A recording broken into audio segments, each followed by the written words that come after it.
Well, it's going to be a beautiful day, that's for sure. It is.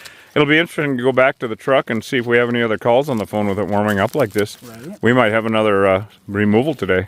Let's pretend that swarm, and I don't believe this is the case, but let's pretend that swarm at the tortoise house was a European swarm, which they don't swarm in December. But that aside, let's pretend that it was a European swarm that came in, defected from somebody keeping bees in the area. Okay, so they're going to get Africanized. They're feral. 100% of the feral honeybee hives in Arizona are Africanized. Those bees are going to get Africanized.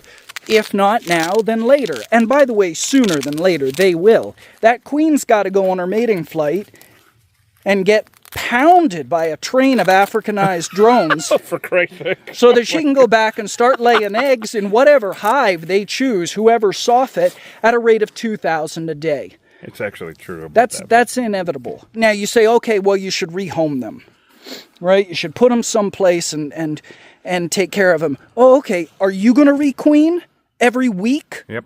Every month? You know, Are people say gonna... you should rehome them so they can do some good. Yeah, well, right. They can't do any good. They're an invasive species. Right. An invasive species has never benefited the native environment they've invaded, ever. And so you can't take them where they'll do somewhere good. Yes, they pollinate. That's the problem. They're competing with the native pollinators. Back to you, Hosh. Yeah, and those native pollinators have evolved, were created, however you want to view it. They're meant to pollinate our native plants. It's a lock and key model.